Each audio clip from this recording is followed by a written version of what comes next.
बोलो सियावर रामचंद्र की जय। राम कथा के रस के तुम भक्त रासुमति वीर, आई सुवासन करिए प्रभु तेज पुंज कवि वीर। लखन सिया रामचंद्र की जय। तो कल का जो प्रसंग था उसमें विश्वामित्र जी और भगवान राम लक्ष्मण कहाँ धनुष यज्ञ की शाला में पहुंचे। वहां पहुंचे, जनक जी ने सुंदर आसन दिया। फिर यहाँ भगवान की शोभा का वर्णन श्री शिव जी ने पार्वती जी से किया। अब उससे आगे की कथा। कुंजर मणिकंठा कलितो उरन तुलसी का माल, वृखव कंध के हरिठवनी, बल निधि बाहु विशाल। लखन सिया रामचंद्र की जय। कुंजर माने होता है हाथी। तो गजमुक्ता, हाथी का मतलब हाथी मणिकंठा, यानी हाथी के दांत जो हो। गजमुक्ता, गजमुक्ता की माला होती है, ये भगवान के कंठ में है। भगवान भी पहने, लक्ष्मण जी भी पहने। उरहन तुलसी का माला, भगवान के हृदय में तुलसी की माला है। अब उनके कंधे कैसे हैं? वृखभ यानी बेल के समान। बेल के कंधे बड़े पुष्ट होते हैं। और उनके जो खड़े होने की स्थिति है कि किस प्रकार खड़े हुए हैं, सिंह के समान। सिंह के खड़े होने की एक अलग तरीका होता है उसका। बल के निधान है भगवान, भंडार हैं, बड़ी बड़ी भगवान की भुजाएं हैं। कटितु नीर पीठ पट बांधे, कर सर धनुष बाम बर कांधे। पीते जग उपवीत सुहाए, नख सिख मंजू महाछवि छाए। अब भगवान की कमर में पीले दुपट्टे से क्या तरकस बंधा हुआ है, पीताम्बर से बांधे हुए हैं।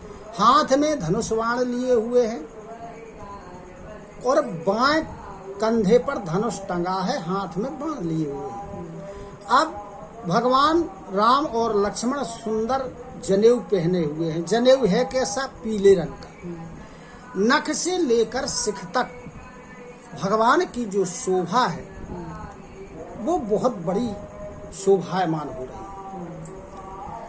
देखी लोग सब भय सुखारे, एक टक लोचन चलत न तारे।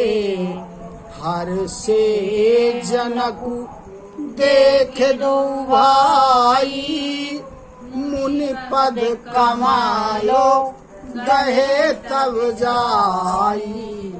अब जब भगवान की ऐसी शोभा को वहाँ जो उपस्थित व्यक्ति थे उन्होंने देखा तो सब बड़े सुखी हो गए। और देख कैसे रहे हैं सब लोग? एक टक यानी पलक नहीं झपक रही, पुतलियां नहीं चल रही हैं। तारे माने होता है आंख की पुतली, चल नहीं रही है। जब जनक जी ने दोनों भाइयों को देखा तो बड़े प्रसन्न हुए और जनक जी ने मुनि विश्वामित्र जी के चरणों को पकड़ लिया। करी विनती निज कथा सुनाई, रंग अवनी सब मुनि दिखाई। जहाँ जहाँ जाहि कुंवर वर दो, तहाँ तहाँ चके तो चितव सबको। अब जनक जी ने विश्वामित्र जी से विनती की और सारी कथा सुनाई, प्रसंग सुनाया कि ये जो है धनुष यज्ञ क्यों हो रहा है। और सारी यज्ञशाला को दिखाया। जहां जहां ये दोनों राजकुमार जब जनक जी, विश्वामित्र जी और राम लक्ष्मण को दिखाते हुए फिर रहे हैं, तो जिस जिस तरफ राम लक्ष्मण और विश्वामित्र जी जाते हैं, सब लोग उस तरफ को देखने लगते हैं। निज निज रुख राम ही सब देखा, को न जानो कछु मरम विशेखा। भली रचना मुनि नृप सन कहेऊ, राजा मुदे तो महासुख लहेऊ। अब सबने क्या हुआ, भगवान राम को अपनी अपनी रुचि, यानी उनको ये लगता था कि भगवान राम हमारी तरफ ही देख रहे हैं, ऐसा देखा उन्होंने, और इस मर्म को, भेद को कोई जान नहीं पाया। अब जब मुनि ने राजा की यज्ञशाला की रचना को देखा तो कहा बहुत अच्छी रचना है। तब राजा बड़े प्रसन्न हुए, उन्हें बड़ा सुख प्राप्त हुआ। सब मंचन ते मंच एक सुंदर विशद विशाल, मुनि समेत दो बंधु तहाँ बैठा रे महिपाल। लखन सिया रामचंद्र की है। अब वहाँ क्या था कि जितने भी आसन थे, बने हुए थे मंच, उन सब मंचों से एक मंच ऊंचा भी था और अधिक सुंदर भी था। ऐसे सिंहासन पर राजा जनक जी ने मुनि विश्वामित्र जी के सहित राम और लक्ष्मण दोनों भाइयों को बैठा दिया। प्रभु ही देखी सब नृप ही हारे, जनु राकेश उदय भय तारे। असी प्रतीति के मन माही, राम चापो तो रव सक नाही।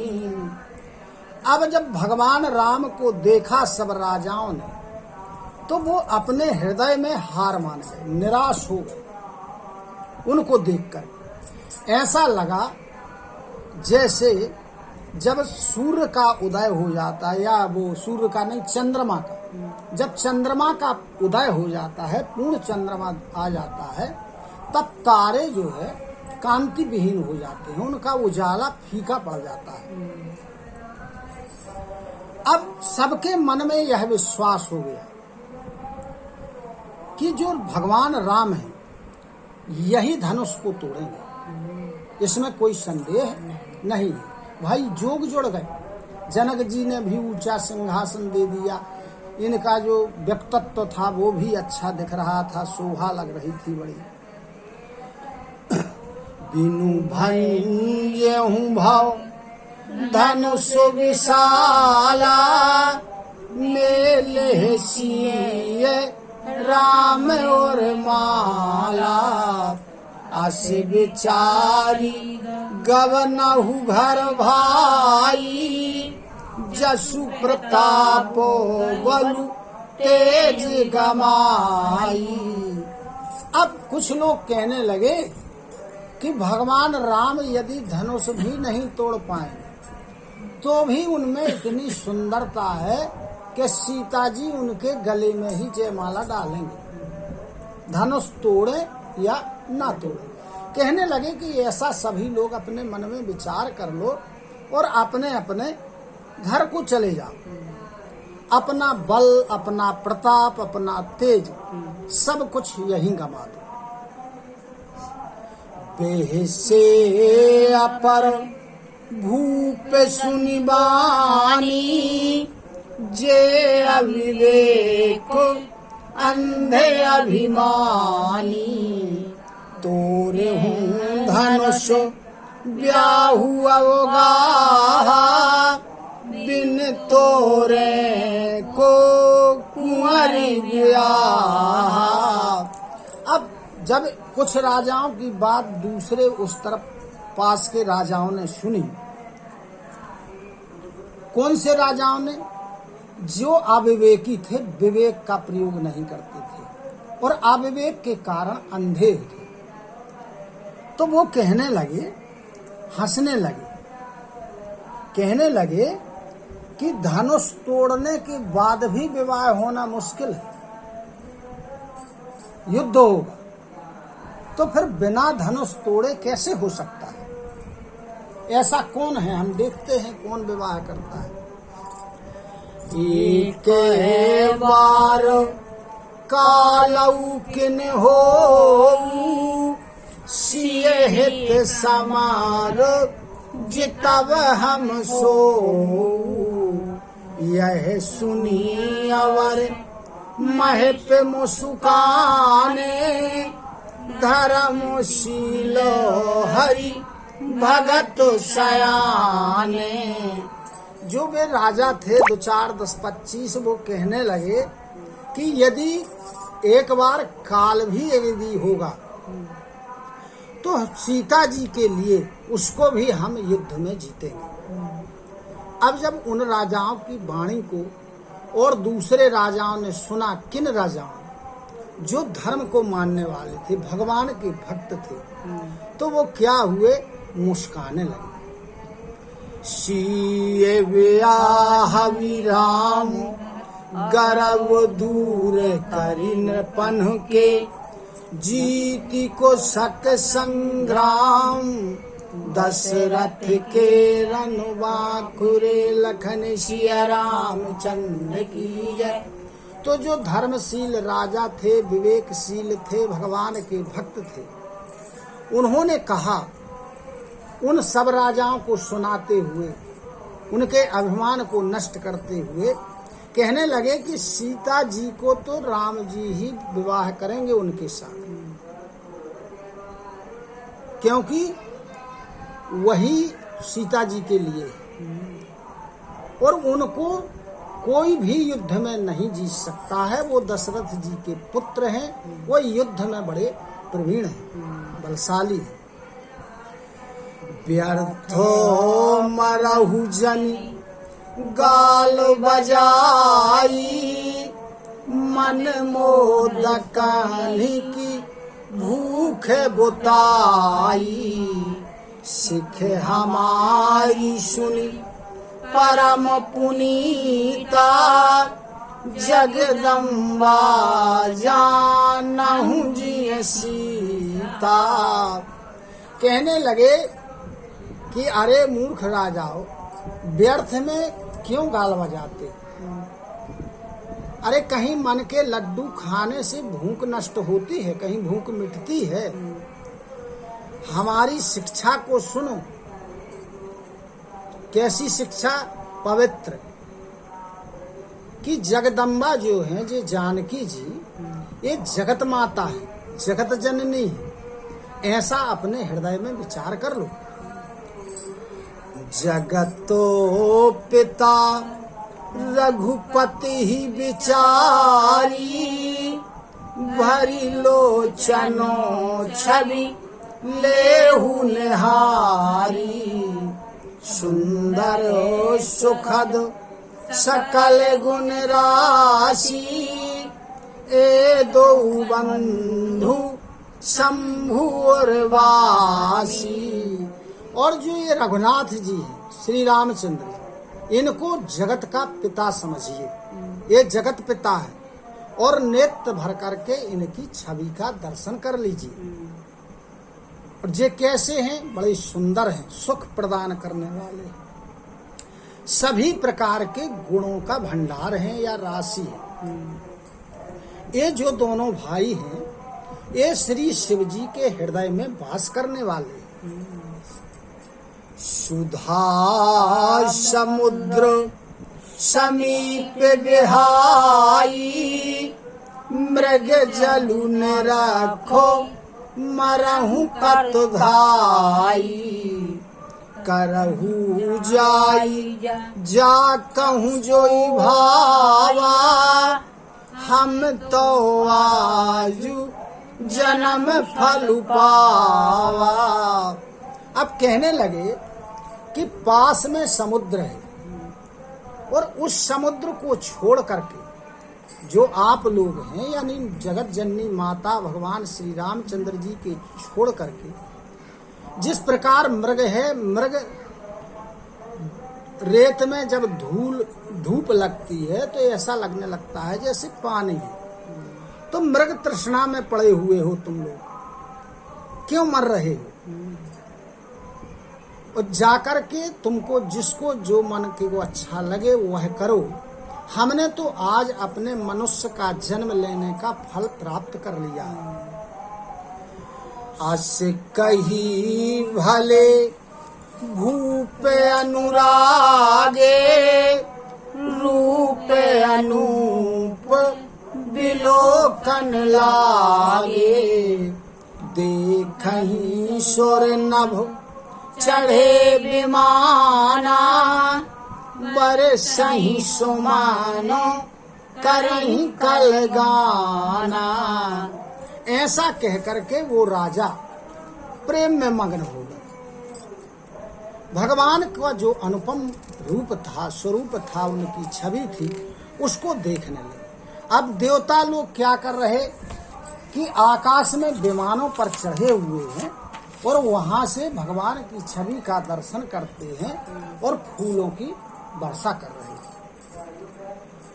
जान सो अवसर सिय तो पठई जनक बुलाई चतुर सखी सुंदर सकल सादर चली लवाई लखन सिय रामचंद्र की जय। अब जब सुंदर अवसर देखा, शुभ अवसर देखा, तो राजा जनक जी ने माता सीता जी को बुलवाया। अब जो चतुर सखियां थी, बुद्धिमान सखियां थी, वो आदर के सहित सीता जी को लिवा करके चली। बोलो सियावर रामचंद्र की जय। कथा विसर्जन होते सुनहु वीर हनुमान। जो जन यहाँ से आए हो सोता करो बयान।